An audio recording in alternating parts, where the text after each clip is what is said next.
풍요롭고 행복한 100세 시대를 위한 시간입니다. 100세 톡톡.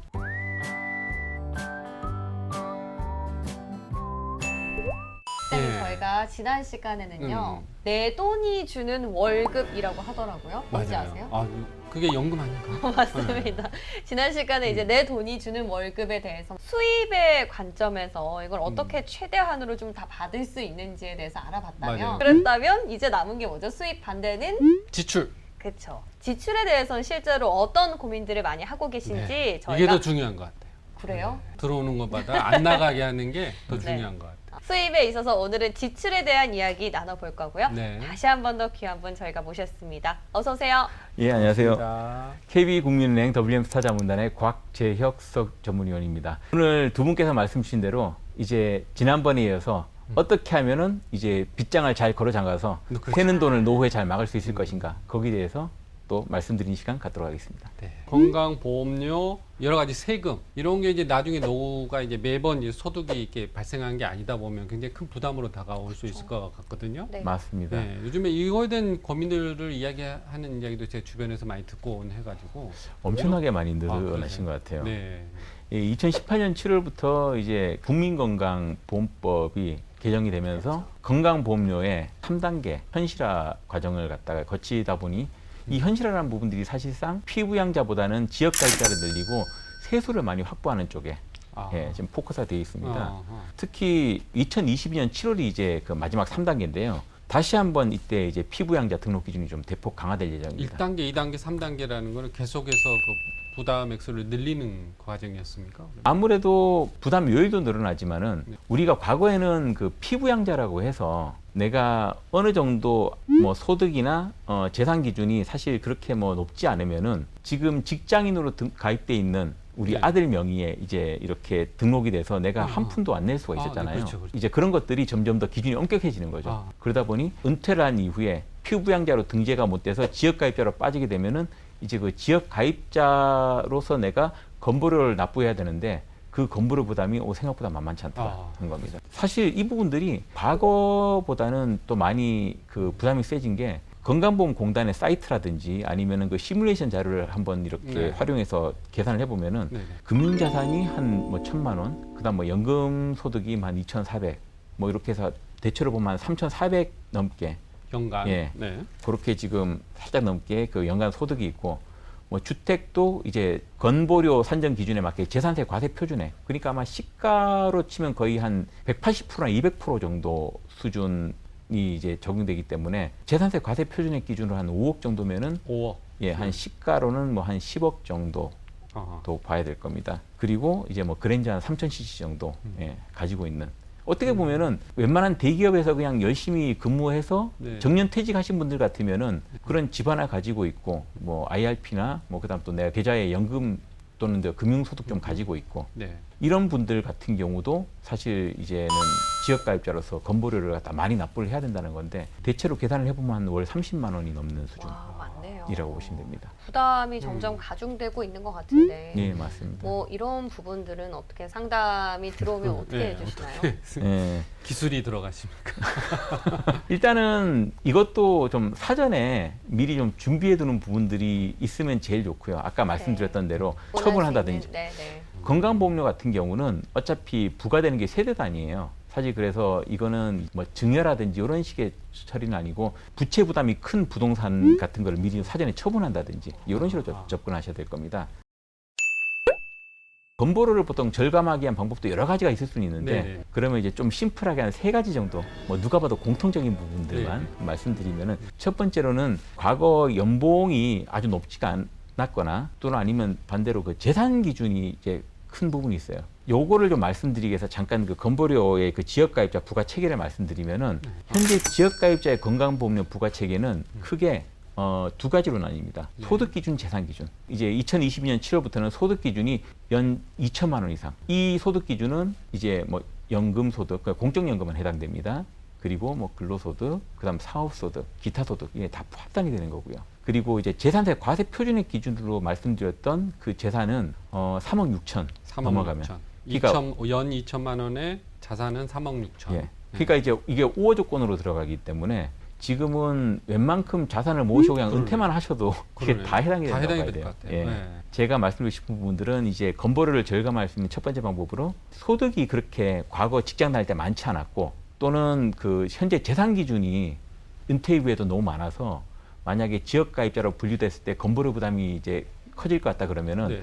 이미 계속 가입 신청이라는 걸 하시면 됩니다. 이 이미 계속 가입 신청이라는 거는 우리가 지금 그 직장 다닐 때 우리 두 분도 그 건강보험료를 내긴 내는데 직장에서 대신 내잖아요. 나는 사실 나간 줄도 잘 모르죠. 아, 네. 예, 직장인 가입자 같은 경우는 이제 소득 기준으로만 이게 적용이 되고요. 네. 그리고 그나마 반을 회사에서 내주죠. 네, 그렇죠. 그것과 동일한 형태로 이미 계속 가입 신청을 하면은 네. 내가 과거 직장에 있었던 그 수준의 건강보험료만 납부를 하면 되는 겁니다. 3년까지 최장 그러니까 적용이 됩니다. 지역 가입자의 경우 부담이 더 크다면 이미 계속 가입을 해가지고 맞습니다. 직장에서 내는 만큼으로 그 비용 부담을 좀 줄일 수 있다. 예, 맞습니다. 네네. 최장 3년까지 적용이 되고요. 네, 네. 예, 네. 끝까지 적용되면 좋겠지만 그건 아니고요. 네. 그리고 이제 은퇴한 이후에 이제 지역 가입자로 전환된 그 이후 2개월 전에 신청하시면 됩니다. 그래서 그 전에 내가 예상되는 그 지역 가입자로서의 보험 금액과 과거 인사과나 급여팀에 이제 문의를 하셔서 네, 내가 네. 납부한 그 건강보험료를 한번 비교해 보시고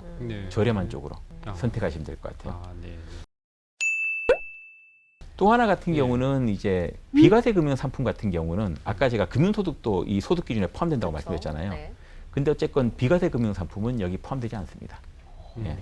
그리고 이제 뭐 연금저축이나 IRP 같은 사적연금 상품도 여기 포함이 안 되거든요. 아, 그래서 이런 것들은 최대한 이제 활용을. 해약하지 말고 최대한 활용하시는 게 아, 좋다는 네. 말씀드리고 마지막으로는 이 건강보험료를 지역가입자로 등록됐을 때 부담하는 기준이 재상정되는 그 시기가 매년 10월에서 11월에서 그 다음에 10월까지가 이렇게 적용돼요. 네. 근데 중간에 예를 들어서 내가 뭐 그 종합소득 신고를 했는데 소득이 줄었거나 재산을 처분했거나 할 수 있잖아요. 예, 그렇죠. 그럴 때는 이제 리얼타임으로 바로바로 적용을 받을 수 있도록 그 건보료 조정 신청을 따로 하시면 돼요.